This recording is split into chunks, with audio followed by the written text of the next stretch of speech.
안녕하세요. 오늘은 창세기 1장 말씀을 기초로 절대자 하나님에 대해서 함께 생각해 보고자 합니다. 하나님은 스스로 절대자이시지만 더욱 중요한 사실은 이 하나님께서 내게 대해서 절대자이시라는 것입니다. 그래서 오늘 공부는 나라는 존재에 대해서, 그리고 나와 절대자 하나님 사이의 이 관계에 대해서도 함께 생각해 보겠습니다. 우리는 자주 하나님을 절대자라고 부릅니다. 영어로는 the absolute입니다. 이 절대적이라는 뜻을 가진 영어 단어 absolute의 이 어원적인 의미는 free from imperfection or qualification입니다. 우리말로 하면 불완전함이 없고 또 조건에 매이지 않는으로 번역할 수 있겠습니다. 하나님은 그 존재하심을 위해서 어떤 조건에도 매이지 않으십니다. 하나님은 스스로 계시며 또 영원히 계십니다. 사람은 태어난 날과 죽는 날이 있습니다. 곧 그 생명의 시작과 끝이 있습니다. 또 생명을 유지하기 위해서 여러 가지 조건들이 갖추어져야 합니다. 기본적으로 계속해서 공기를 호흡하고 또 음식을 섭취해야 합니다. 또 생물학적으로, 경제적으로, 사회적으로 안전하고 평안한 환경이 필요합니다. 하지만 하나님은 그 존재하심의 시작과 끝이 없이 영원히 계십니다. 또 하나님은 만물을 지으시되 그것들 위에 계십니다. 모든 것들의 주인이십니다. 하지만 그 존재하심을 위해서 어떤 것에도 의존하지 않으십니다. 하나님은 여호와, 곧 스스로 계신 분이십니다. 하나님은 또한 완전하십니다. 하나님은 특히 그 능력과 선하심에 있어서 완전하십니다. 하나님께서 빛이 있으라 말씀하시자 바로 빛이 생겼습니다. 하나님이 뜻하시고 말씀하시면 그것이 곧 현실이 됩니다. 이는 하나님께서 전능하시기 때문입니다. 하나님의 이름 엘로힘, 이 이름의 뜻이 바로 전능한 자라는 뜻입니다.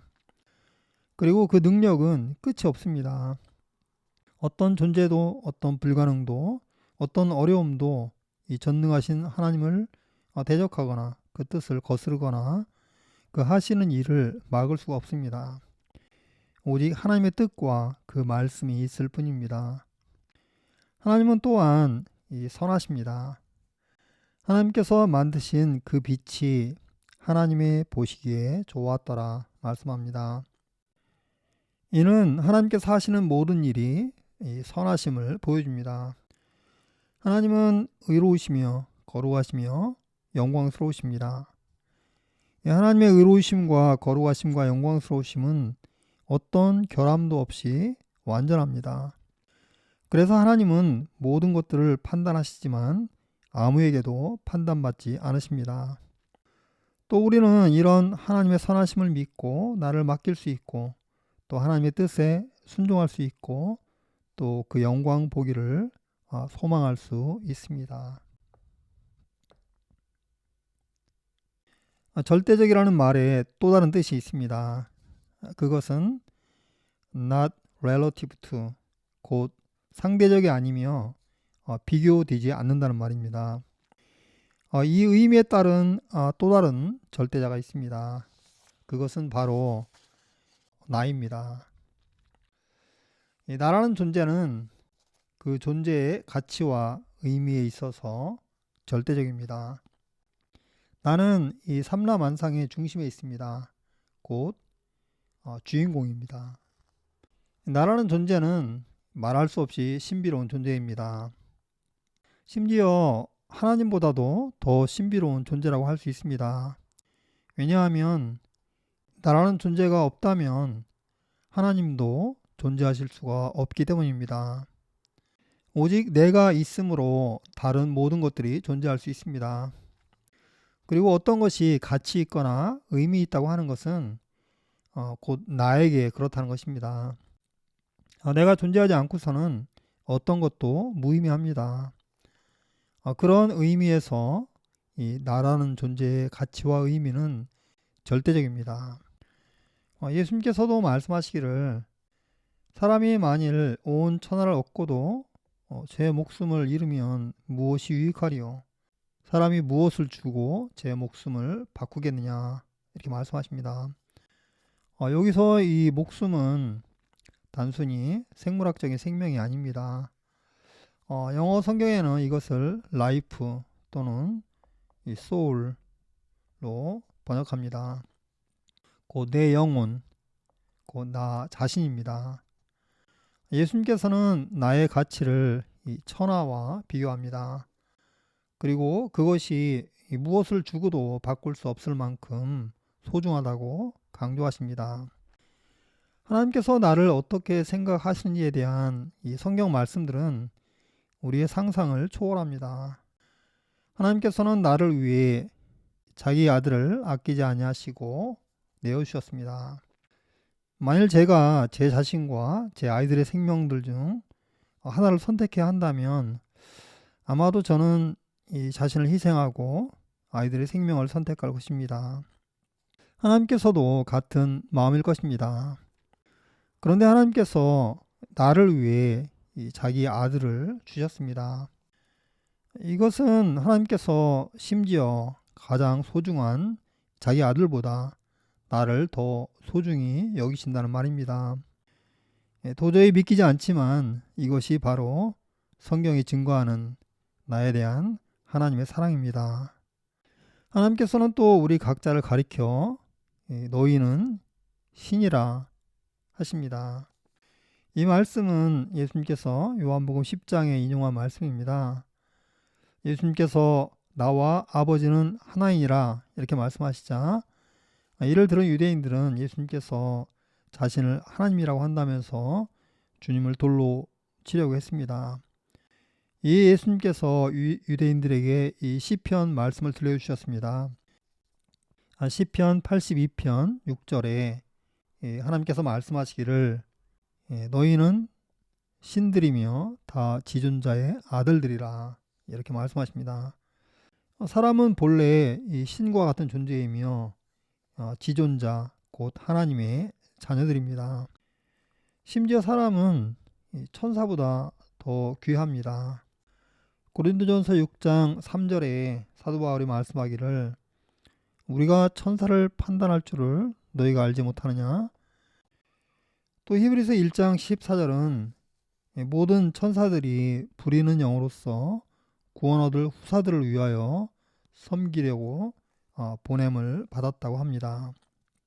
이는 내가 심지어 천사보다 더 높고 또 고귀한 존재임을 말씀합니다. 흥미롭게도 여기 인용된 말씀들은 모두 서리법을 쓰고 있습니다. 곧 뭐뭐 하지 아니하냐 하고 되묻는 것입니다.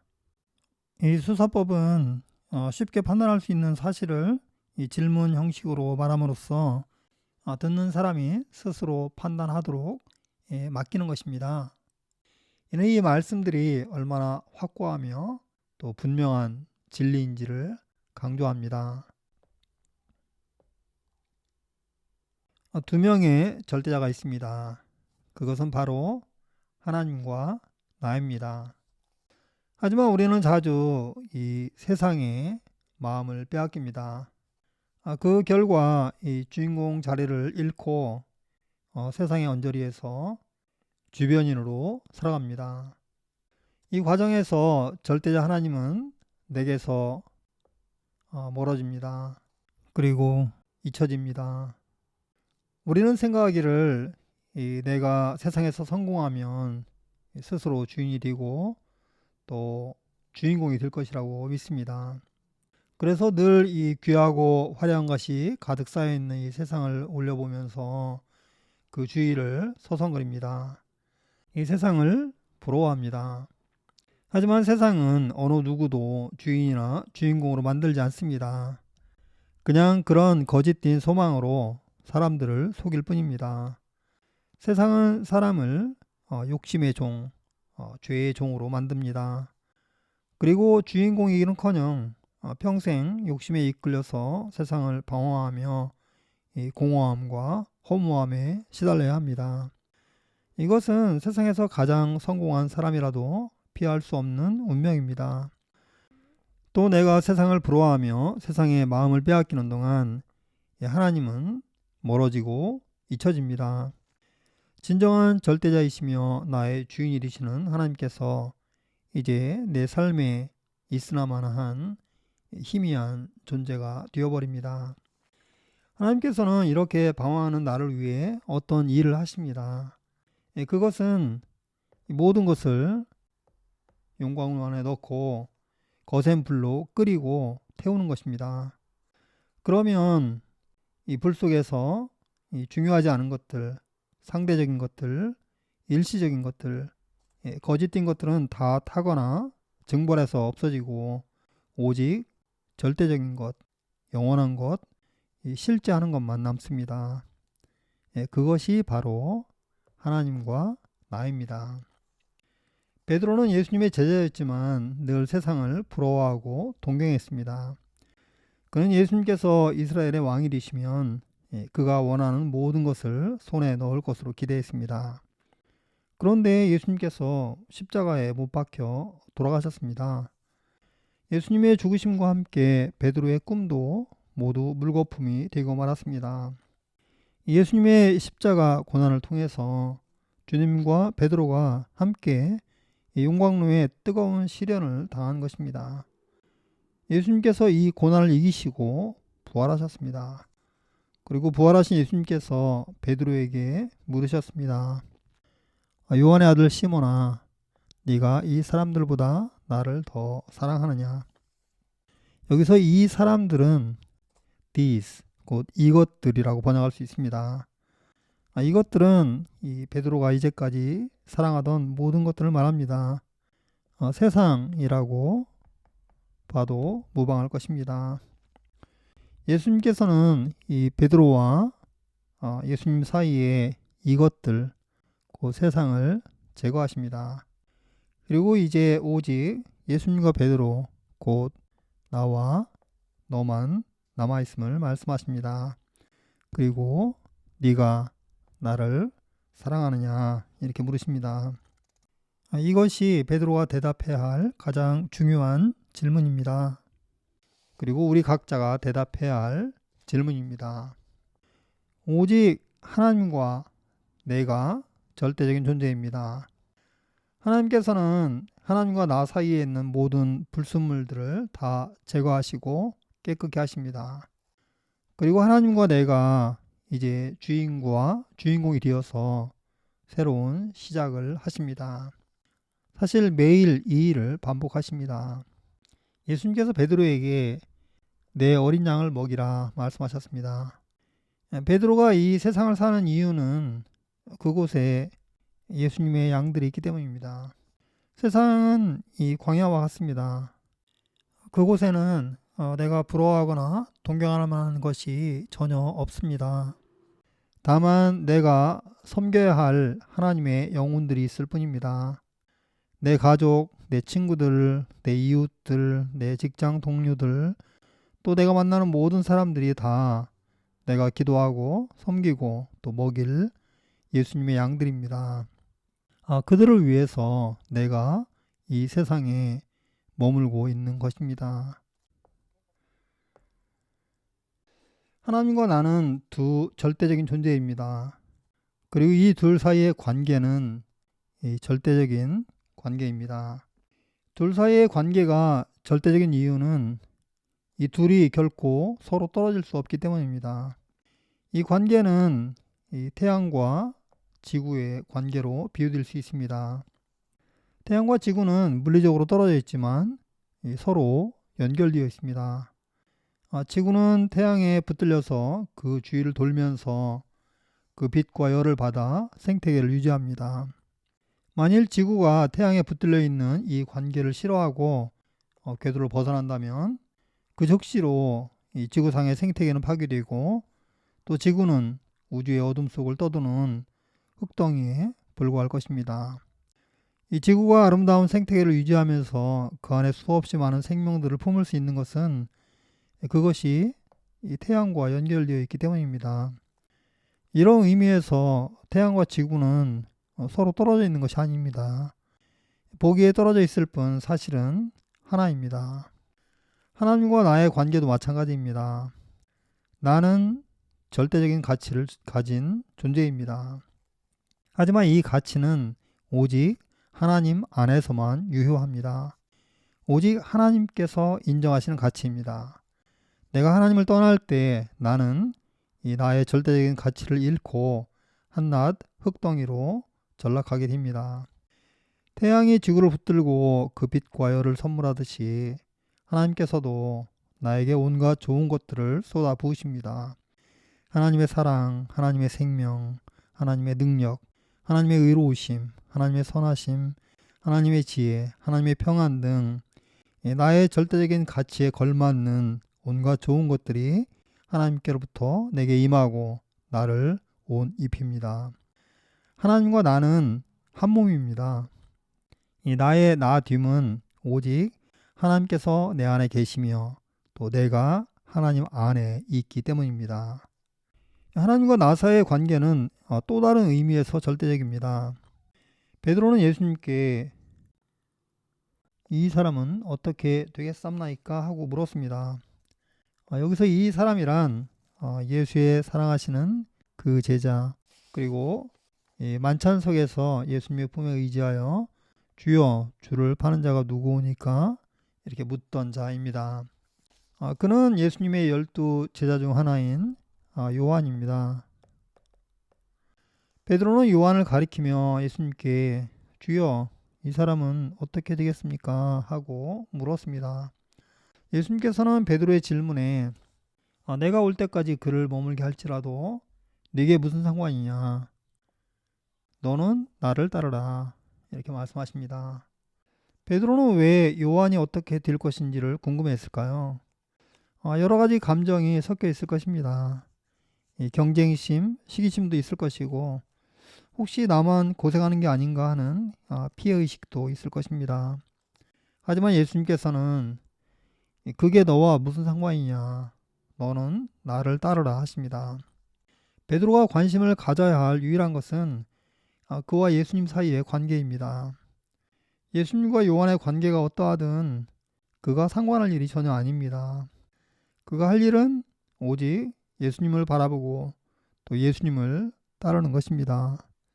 이런 의미에서 하나님과 나 사이의 관계는 절대적입니다. 우리는 하나님을 믿지만 자주 하나님께서 다른 사람들은 어떻게 축복하시는지 또 다른 사람들은 어떻게 인도하시는지를 궁금해하며 또 이를 자신과 비교합니다. 그리고 이로 인해 시험에 들기도 합니다. 요한은 베드로의 가장 가까운 동료이기도 하지만 또 가장 강력한 라이벌이기도 했습니다. 예수님께서 십자가를 치기 전날 밤 제자들이 모두 예수님을 버릴 것이라고 예언을 하셨을 때 이 베드로는 장담하기를 다 주를 버릴지라도 나는 언제든지 버리지 않겠나이다 하였습니다. 베드로는 그냥 제가 주님을 버리지 않겠습니다 이렇게 말하지 않고 그 앞에 다 주를 버릴지라도 하면서 자신의 충성심이 어느 누구보다 뛰어남을 과시했습니다. 예수님께서는 그의 끓는 열정에 찬물을 끼얹듯이 오늘 밤 닭이 울기 전에 네가 3번 나를 부인하리라 이렇게 말씀하십니다. 예수님은 이 경쟁적인 믿음은 받지 않으십니다. 예수님은 절대적인 믿음을 받으십니다. 절대적인 믿음이란 남과 비교하지 않는 믿음입니다. 우리는 나와 하나님과의 관계를 남과 비교하거나 또는 이것으로 다른 사람과 경쟁해서는 안 됩니다. 혹시 그 관계에 잘못이나 부족함이 있다면 그것은 오직 하나님과 나 사이의 문제입니다. 그리고 하나님과 나 사이에서 해결해야 합니다. 이는 하나님과 나 사이의 관계가 절대적이기 때문입니다. 태양을 도는 행성들은 이 지구 말고도 여럿이 있습니다. 어떤 행성은 지구보다 더 가까이 태양을 돌고 또 어떤 행성은 지구보다 훨씬 큽니다. 또 어떤 행성은 이 지구보다 더 멋있게 생겼습니다.